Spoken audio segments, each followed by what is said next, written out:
Hi everybody, for those of you who haven't met me, my name is Elise, and today I'll be going over how to prune a purple leaf sandcherry, which is the shrub here in my very front yard.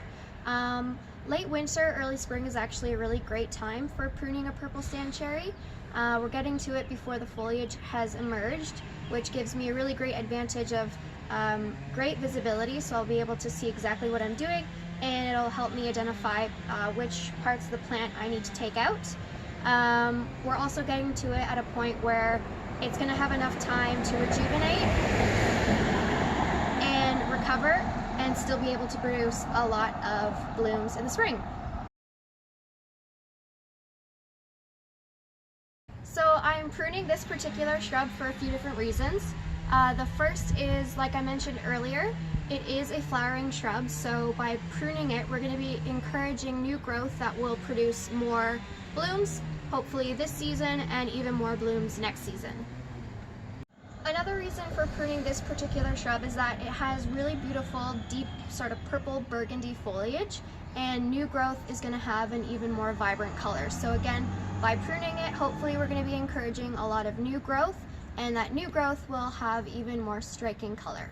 So there are two major reasons why I'm pruning this shrub today, and those are going to be the two that dictate how and which parts of the plant I actually prune out.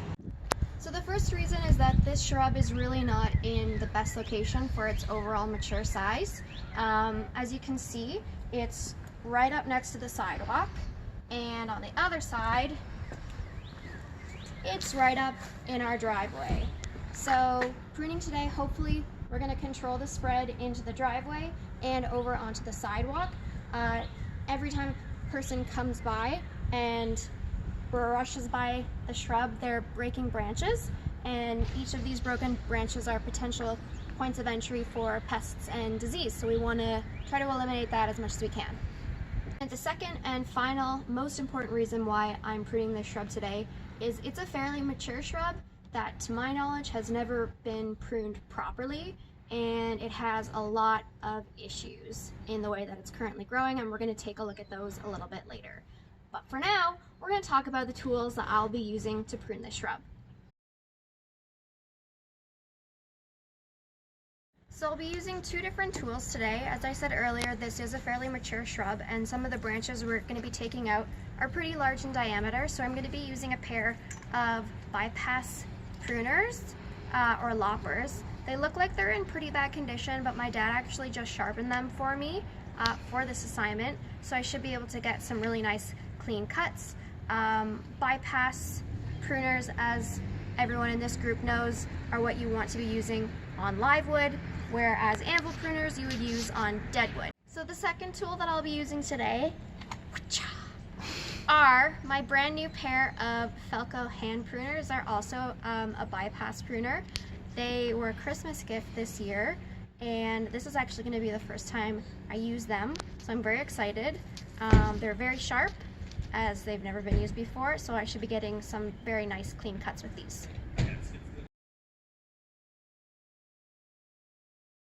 In terms of steps I'm going to take in pruning this shrub, the first thing to do is to figure out which parts of the plant I'm going to be removing.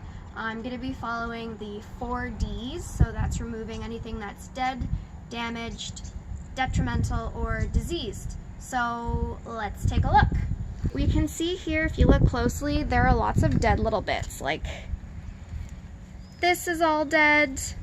If we move over here, this whole thing is dead here. This branch here is dead. There's some dead twigs down here. So I'm going to be removing those first. Then I'm going to be looking for branches that are damaged or diseased. There is one in particular that is of concern to me, and I'll show you that one here. So if you take a look right here, this branch, the outer layer of bark, for whatever reason, I'm not sure what caused it, has been removed, and this is a potential entry site for pests and disease. So I want to try to get rid of this branch. There is like a decent amount of growth that's coming off of the front of it, but by the looks of it, the branches on these sides here are going to be able to fill that in, so we're not going to be missing this branch too much.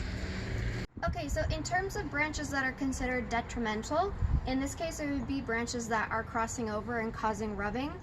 The rubbing is causing damage that again is a potential entry site for pests and diseases. As I said earlier, this shrub has not been pruned in a really long time. There's a car coming, so just one moment. This shrub hasn't been pruned in a really long time, properly at least, and there are a lot of crossing branches.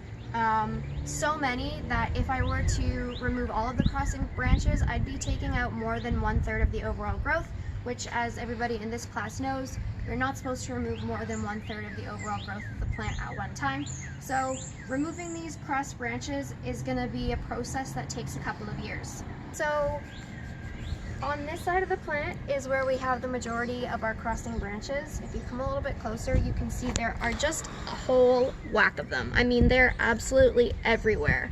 So I've taken a look at this shrub, and there are a few that I think I can remove that will make a really big difference. The first is this one here.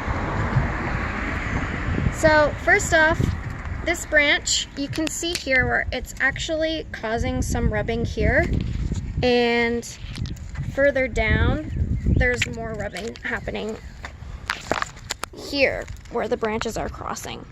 So this one I think is a good one to remove. This top part is dead anyways, so I'm going to be pruning it back to about here, and that will eliminate the crossing that's happening here. I'm going to start with that and then see what the shrub looks like after I've removed the dead and the diseased branch or the damaged branch and then this crossing branch. And then I'm going to take a step back and have a look at it and see which other branches I can potentially take out.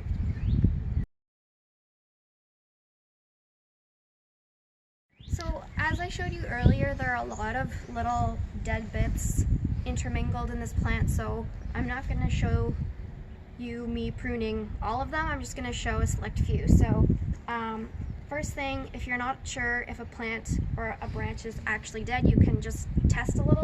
I'm fairly certain he's dead, but there are some tips here that are still hanging on to a bit of their color. So to test to see if it's actually dead, I can start here and see if it's green inside, which it's not.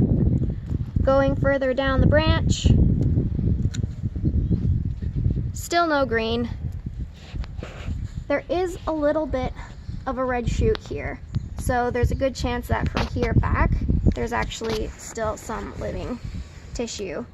When I make my cuts, I'm going to be doing my best to do it at a 45 degree angle, sorry, and I'm going to be pruning about 1 centimeter in front of an outward facing bud. Okay, so I'm checking right now to see if this part of the branch is still alive. And it's not. So I'm gonna go ahead and grab my loppers and remove this whole branch here. Okay, so I've tried a few different ways of getting a good angle at that bottom branch, and I really can't. So I'm gonna move on to removing the detrimental branch here, because that will give me a much better angle and access to that dead branch down there. I want to try to get as close to this crotch as I can. So I'm going to try to get an angle that points downwards, as close to that. You know what, I might take out this little one first. That might help me.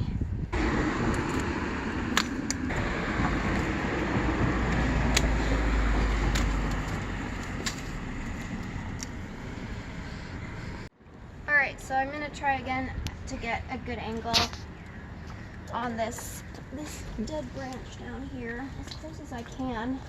It's at a really funny angle. There you go. There we go. Okay, and now let's take a look at that crossing branch. Okay, so after giving it some thought, I'm gonna prune back to here.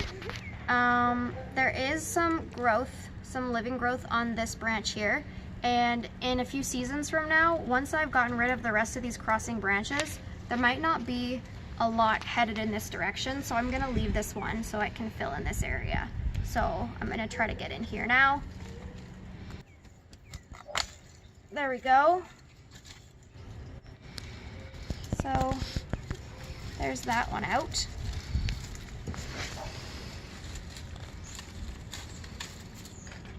If you want to come over here, it already looks a whole lot better. We've eliminated the rubbing that was happening here and on this branch here. And this is a dead nub that I can take off as well.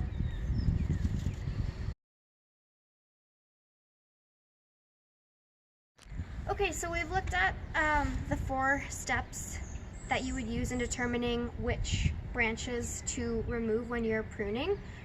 We talked about the 45-degree angle and the distance that you want to be away from the bud. So I'm just going to conclude this video with what we have achieved in pruning this shrub. So first of all, we've eliminated a lot of areas where disease and pests could potentially enter the plant. So hopefully over the years it's not going to see those problems and will be healthier.